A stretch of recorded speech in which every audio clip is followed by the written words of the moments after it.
Hola a todos y a todas, estamos acá en una nueva entrevista con un nuevo experto, en este caso experta, de la Comisión Experta del Nuevo Proceso Constitucional.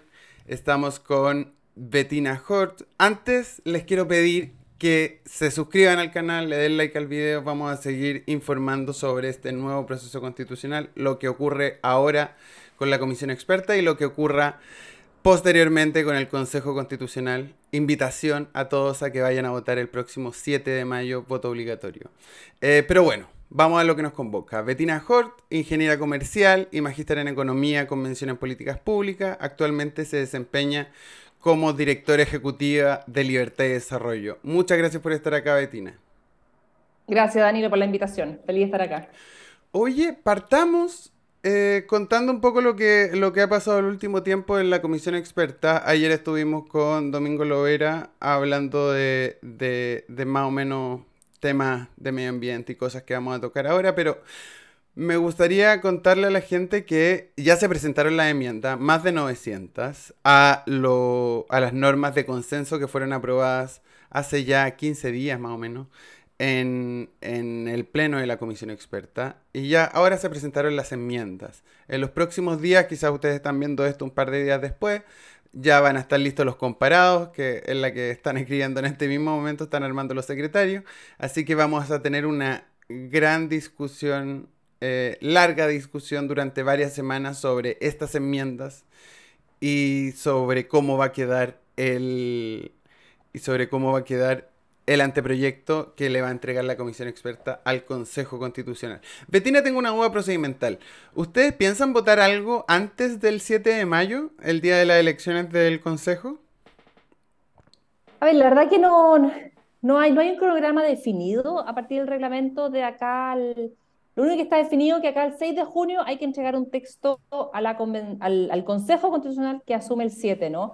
Y respecto de eso, aún falta por recibir, como tú bien dices, las enmiendas por parte de la Secretaría Ejecutiva General, que tiene que compilar todo esto, comparar en relación al texto ya aprobado y iniciar el trabajo.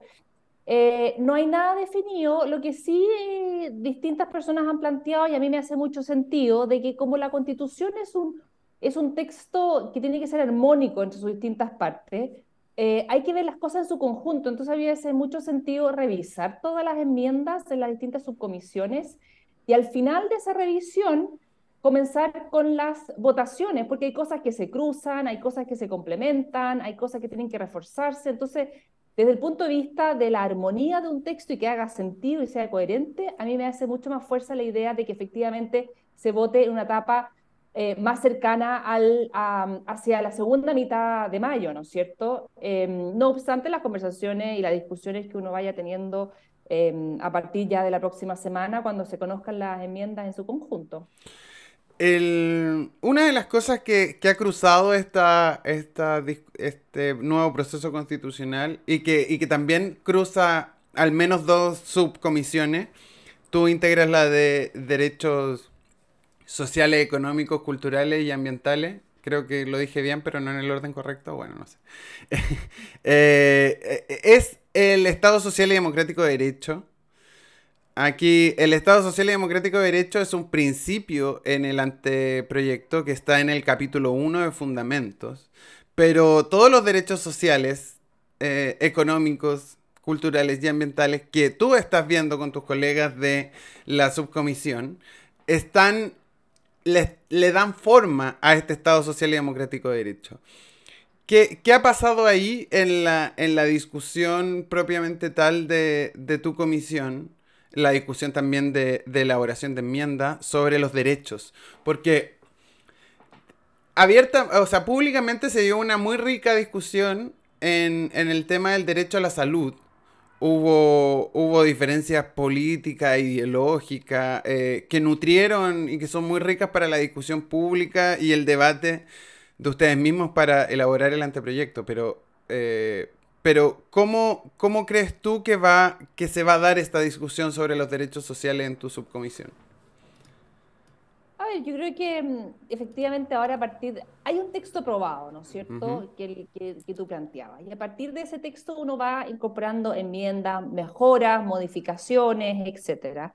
Pero recordemos que el texto inicialmente aprobado es un texto que a todos nos dejaba conformes, no necesariamente contentos, ¿no es cierto? Todos teníamos cosas que nos gustaban o que nos gustan, más o menos del texto que se aprobó en términos generales. Y lo importante es seguir en esa lógica. Acá no hay que entender que el texto final que se entrega al Consejo y también el texto final que se entrega a la ciudadanía vaya a ser un texto que le guste en un 100% a Bettina Horst o que le guste en un 100% mencionabas a Domingo Lovera, que estaba ayer contigo, ¿no? Sí. O a Domingo Lovera o a otras sensibilidades. No es que es un texto en el cual todos de alguna forma veamos un mínimo común en el cual adherimos y creemos que el país puede avanzar. Entonces, en esa misma lógica, hoy día las enmiendas que se presentaron, que todavía no son todas públicas hasta que no nos entreguen el informe de la Secretaría, por lo cual no conocemos el 100% de las enmiendas presentadas, van en esa lógica. Van en esa lógica de va a haber enmiendas que le guste más a una sensibilidad que a otra, a una mirada que a otra, y esa misma discusión también se tiene que trasladar dentro del contexto de revisar estas enmiendas. Entonces, la discusión que uno debiera ver es también discusiones en cuanto a en la mirada general, transversal a los distintos temas, acogiendo las distintas sensibilidades y también las distintas prioridades de cada uno de los sectores. Entonces, yo creo que esa lógica que primó en la primera etapa del trabajo de las normas ya aprobadas, también debiese mantenerse en esta segunda etapa y que en ningún caso una mirada trate de pasar por sobre la otra, porque acá estamos en un contexto de una comisión de expertas con distintas miradas, con distintas sensibilidades, pero lo importante es que a pesar de ello se pueda construir un consenso. Ya, pero en ese marco, en las declaraciones públicas de varios de los expertos de lado y lado, se ha dicho, el oficialismo hoy día ha dicho, pero ojo, lo que se aprobó en general, aprobamos la idea de legislar, hay normas, el mismo Flavio Quesada en tu comisión, en tu subcomisión, perdón, decía yo voy a rechazar la oración sobre los prestadores públicos y privados en el derecho a la salud, lo dijo públicamente. Supongo que a esa posición la van a seguir sus colegas de bancada o de sector. Y van a ocurrir esas cosas y parece que el oficialismo quedó menos contento que ustedes entre lo aprobado y por eso también el número de normas de indicaciones de enmienda que entregaron ellos. A ellos les gustó menos lo que se aprobó en general que a ustedes. Claro, es que yo creo que es complejo cuando hoy día se dice que a un sector o a una sensibilidad le gustó menos lo aprobado que a otra, y que eso de alguna forma permite o da pie a desconocer lo aprobado. Yo entiendo que hay normas en las cuales, como tú planteabas, Flavio, quizá está menos de acuerdo con otras normas, ¿no es cierto? Lo que sí me preocupa que se abra ahora esta discusión en cuanto a yo voy a rechazar cosas que yo aprobé y que yo firmé. Más allá de una revisión y que uno puede complementar en la medida que hayan acuerdos, porque todo esto tiene que ser aprobado por 3/5, ¿no es cierto? Por 3/5 partes de los integrantes. Más allá del requerimiento de esa votación, me parece que si un sector dice, bueno, de lo que nosotros aprobamos en general, todo esto no me gusta, por lo cual yo rechazo, entonces también es lógico que otro sector diga, bueno, a mí tampoco no me gusta esto, por lo cual lo rechazo también y En podemos una hoja en terminar blanco. con un texto vacío y que fue precisamente lo que se evitó y lo que se trabajó en conjunto. Entonces, hoy día a mí me preocupa que algunos sectores planteen o algunas miradas planteen, no sé cuán generales sean, cuán amplias sean, pero que planteen hoy día yo voy a rechazar todo lo que no me gusta, porque de nuevo, acá no es que a alguien le guste todo, a todos nos gusta algo y lo que no nos gusta no nos disgusta tanto como para rechazarlo. Por lo menos mi voluntad y también la que he conversado con otros comisionados dentro de la comisión de expertos es sostener con la votación también aquellas cosas que a uno no le gustó tanto el acuerdo, ¿no es cierto? Entendiendo que eso también implica de la contraparte el mismo ejercicio y la misma voluntad, porque, como tú bien anticipabas, acá podemos terminar nuevamente en que se caigan todos los textos ya aprobados y terminemos con una hoja en blanco, que es precisamente a lo que se nos convocó a construir un anteproyecto para el Consejo Constitucional. No, pero te adelanto, o sea, le adelanto a la gente que el oficialismo presentó normas que reescriben por completo derechos, en particular en tu subcomisión, o principios en el capítulo de fundamentos, y que los reescriben por completo. O sea, quedan pocas palabras paradas de lo que se aprobó en general y eso se presenta como una enmienda. Entonces, la discusión, lo queramos o no, se va a volver a reabrir. Porque cuando te reescriben un artículo completo, no sé, o le meten alguna palabra que le cambia el sentido al artículo por completo, se va a volver a discutir esto desde cero, ¿no? Sí, lo que pasa es que, Danilo, yo ahí desdramatizo la cantidad de enmiendas o las enmiendas presentadas, porque me parece que es razonable y que es lo esperable de que respecto a aquellos temas que ciertos sectores, ciertas sensibilidades no quedaron tan conformes, presenten indicaciones, ¿no es cierto? También para mostrarle a su sector cuál es su posición inicial y por qué se la van a jugar, ¿no es cierto? Entonces, yo a partir de la presentación de las enmiendas no necesariamente lo veo como un buscar hacer caer todo el texto presentado, sino más bien Perfecto. también transparentar de cuáles son los puntos que te gustan menos del texto aprobado. Lo importante es en la etapa de la votación. Si es que tú, a partir de esas enmiendas que no prosperen, ¿no es cierto? Y que retrotraen el texto a una hoja en blanco, eso ya es un escenario mucho más complejo. Porque acá todos sabíamos cuando decidimos ser parte de este desafío, todos sabíamos que nadie iba a imponer su texto, ¿no es cierto?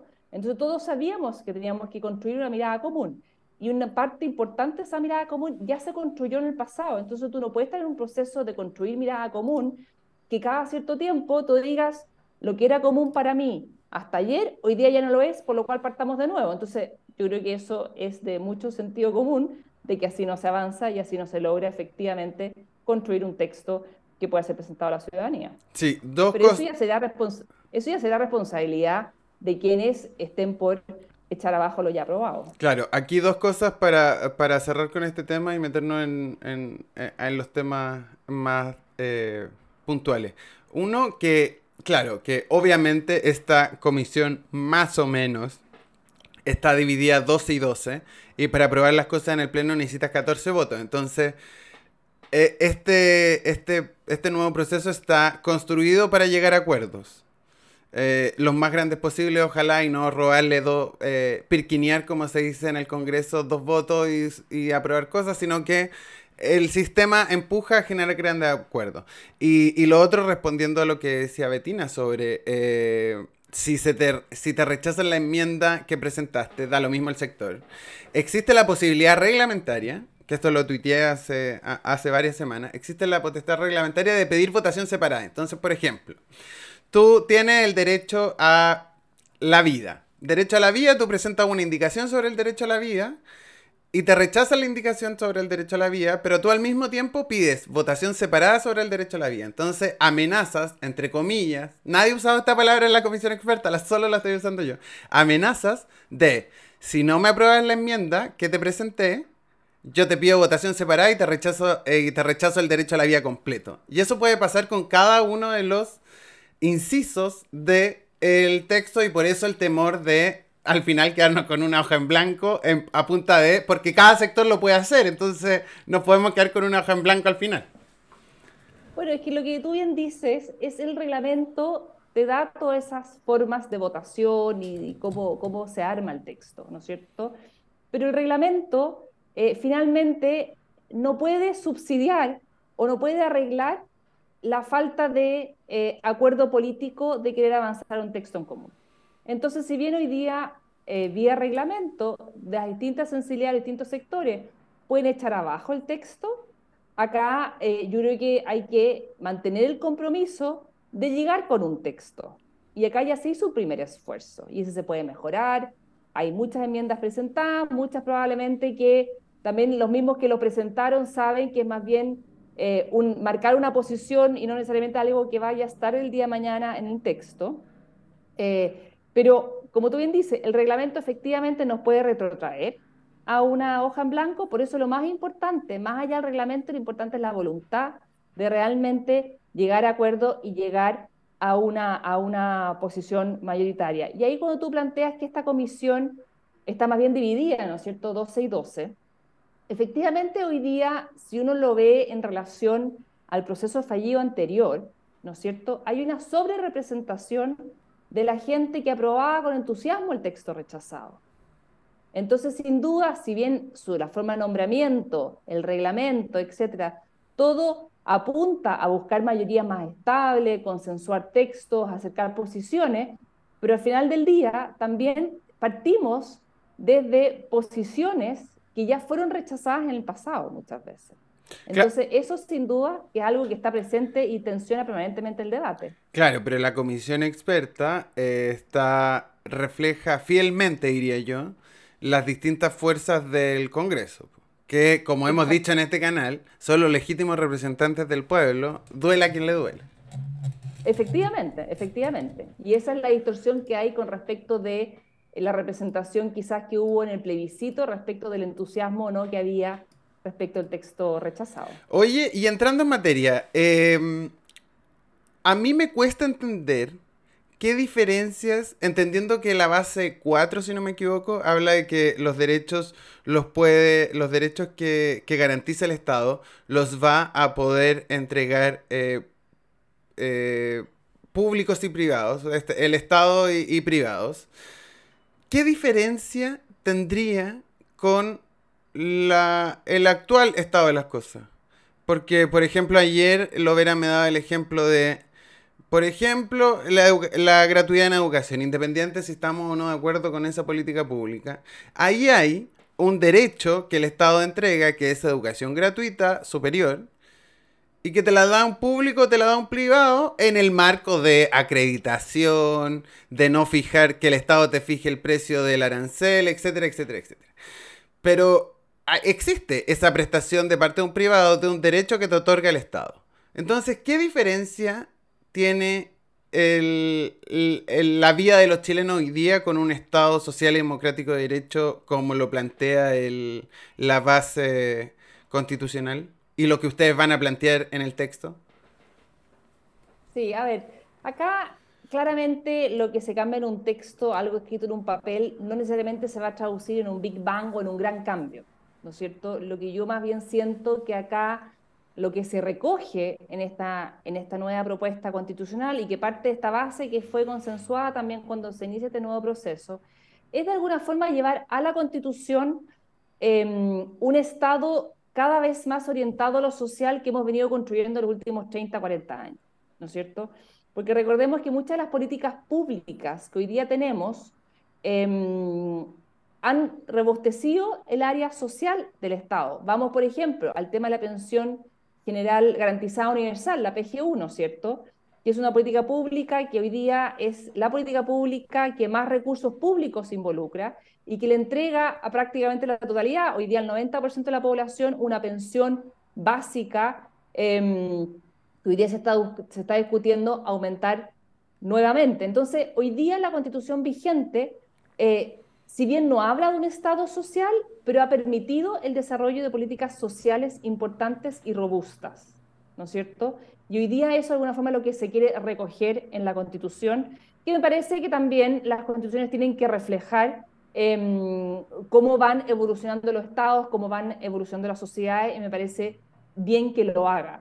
Pero esa evolución, como tú bien planteas, también va de la mano con la libertad de elección de las personas, ya sea en educación, ya sea en salud o ya sea en otras áreas, ¿no es cierto?, para poder efectivamente acceder a esos derechos sociales, a esas prestaciones que no necesariamente tiene que entregar el Estado, pero sí que el Estado tiene que velar, financiar, sobre todo centrado en las personas con menos recursos.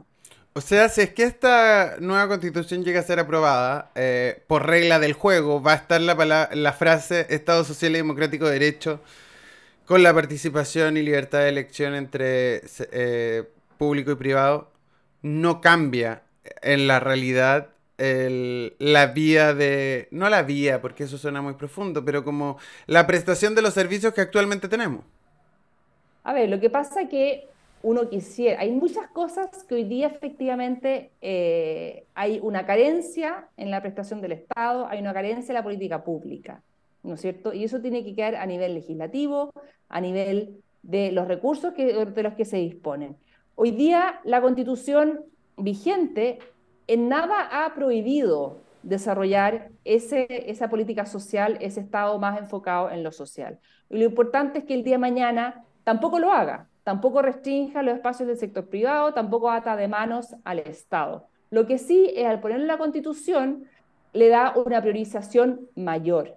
Entonces, también acá no hay que entender cómo va a haber un gran Big Bang, ¿no es cierto? Porque al final la Constitución lo que uno busca es que sea más bien una reacción mínima y que permita el desarrollo de distintas institucionalidades, de distintos programas de gobierno, ya sean más de derecha, más de izquierda, con ese foco. Y acá se da una señal al legislador, al mundo político, al incorporarlo en la Constitución, de que es un tema tremendamente relevante y central para las distintas miradas que construyeron este texto. Ya que hablaste de desarrollo, es una de las palabras que aparece en la enmienda sobre medio ambiente que tú... no sé si la firmaste, la verdad. Ahora me entró la duda. ¿La de medio ambiente la Bueno, firmaste? el No, capítulo se llama... el capítulo sí. La enmienda sobre medio ambiente, yo creo que no. ¿Cuál? La de ustedes. Eh, Ya no sabemos. Es decir, solo para transparentarle a la gente, estuvieron encerrados por más de una semana redactando y firmando enmiendas cruzadas entre sectores y entonces es imposible saberlo, no te preocupes. Pero bueno, la enmienda de la derecha sobre el tema de medio ambiente habla sobre el respeto al medio ambiente en pos del desarrollo. Entonces, quiero hacer un doble clic acá porque hasta qué punto la nueva constitución debería defender, proteger al medio ambiente eh, sin pegarle un poquito al desarrollo, entendiendo que estamos en un país extractivista. ¿Cómo se concilian esas dos ideas? Desarrollo y a ver, protección al medio ambiente. sí, a ver, yo creo que son dos aspectos absolutamente conciliables. Lo habíamos visto en el mundo. Y la verdad que a veces yo siento que las discusiones que tenemos acá en el país que contraponen que no hay desarrollo económico con cuidado a la naturaleza o que no hay desarrollo económico o sea, yo siento que acá las composiciones están como muy encapsuladas. Y en el mundo y también en nuestro país hemos visto cómo las nuevas tecnologías, las nuevas formas de producción, etcétera, permiten precisamente contar con proyectos que conserven el medio ambiente en el cual están insertos. Entonces, yo siento que acá está esta discusión polarizada de que para cuidar el medio ambiente no puedo crecer como fue en el pasado, ¿no es cierto? Acordémonos En la convención.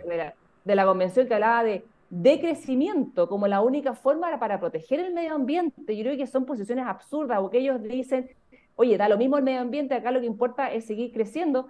Yo creo que esas discusiones están largamente superadas, Perfecto. precisamente también por los avances tecnológicos. Y ahí te llevo, por ejemplo, a la reciente aprobación en el día de ayer de un proyecto gigantesco en la región metropolitana, que es Los Bronces, ¿no es cierto?, acá en la cordillera, en el sector central, que es un proyecto que tiene una innovación tecnológica importantísima y que gracias a ello cada vez es más compatible el desarrollo minero, el desarrollo de otras áreas en concordancia a una conservación del medio ambiente. Entonces, yo creo que si es que como país nos enfrascamos de que son dos conceptos antagónicos, yo creo que estamos perdiendo el tiempo. ¿Y tú crees que va a haber un acuerdo al respecto de ponerle más carne a este capítulo? Porque fue muy criticado este capítulo por tus colegas expertos en el Pleno.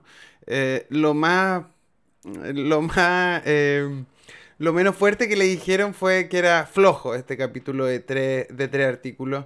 ¿Tú crees que van a estar los acuerdos para avanzar en algo más sustantivo? ¿O no se requiere algo más sustantivo? También puede ser un... A ver, yo yo creo que hay que hacerse cargo del trabajo que cada uno hizo.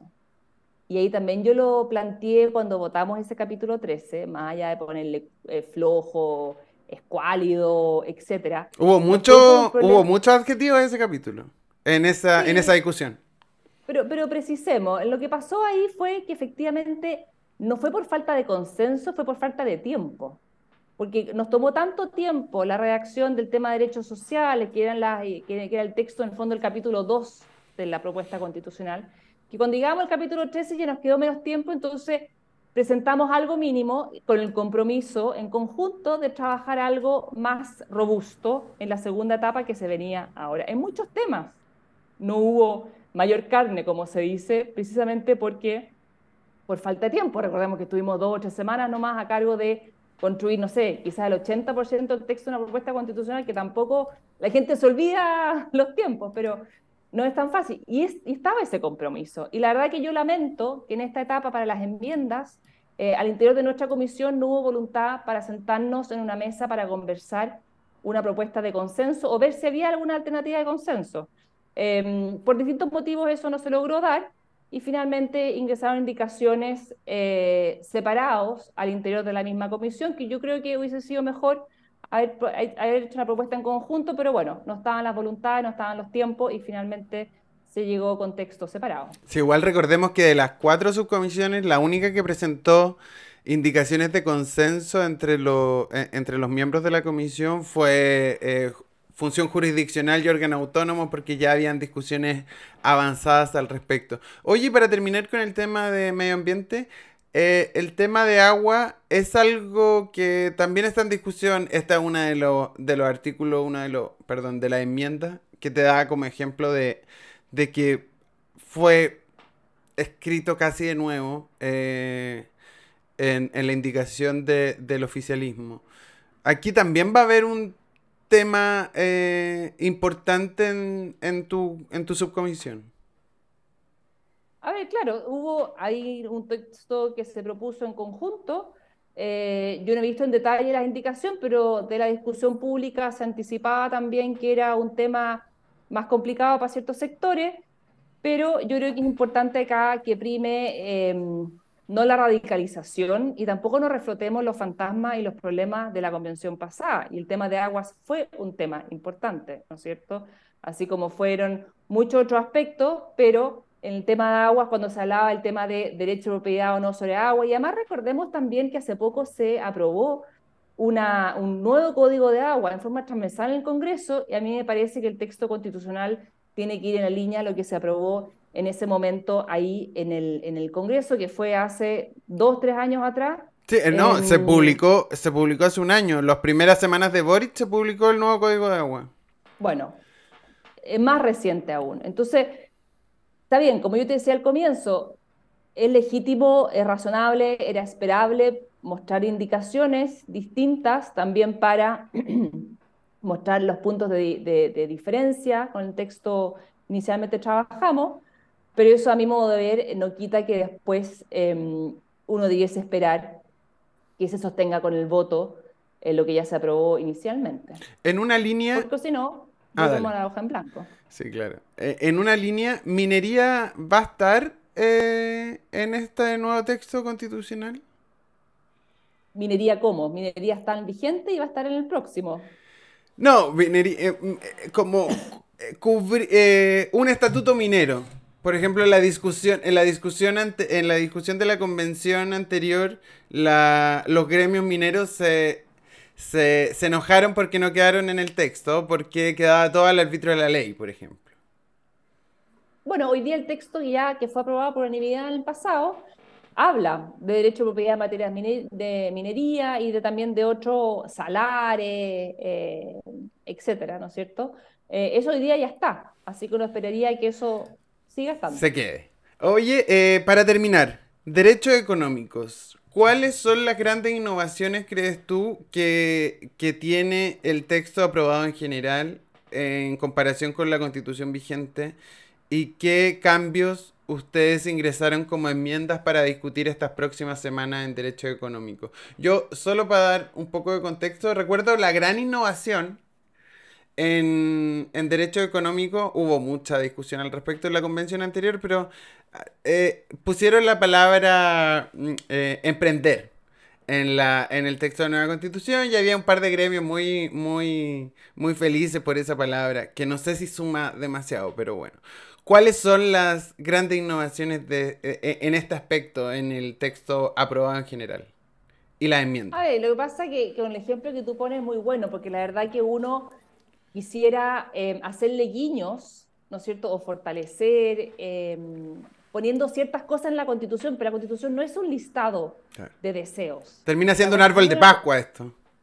la Constitución no es un árbol de Pascua. Si bien esta Constitución ya está siendo cada vez más larga, porque también recordemos que ya está bastante extensa, pero yo por lo menos en lo personal, hay muchos también grupos especiales de la población que uno debiese priorizar quizás, como son los niños, como son los discapacitados, como son los adultos mayores, pero no por eso vamos a poner todos esos grupos en la Constitución, porque finalmente, ¿por qué uno y no otro? Y así vamos sumando. Entonces, eso no significa que no sean prioritarios, eso no significa que la política pública o la sociedad en su conjunto no se tenga que hacer cargos de ello, sino es que en el fondo recordemos lo que es una Constitución, que son las reglas del juego mínimas y en las cuales, en el fondo, mantenemos un equilibrio de poder dentro de distintas instituciones del país, etcétera. Entonces, en materia económica, acá yo creo que la principal innovación no son guiños a un sector u otro, sino es que más bien es permitir y entender que precisamente para tener un Estado social y democrático de derecho,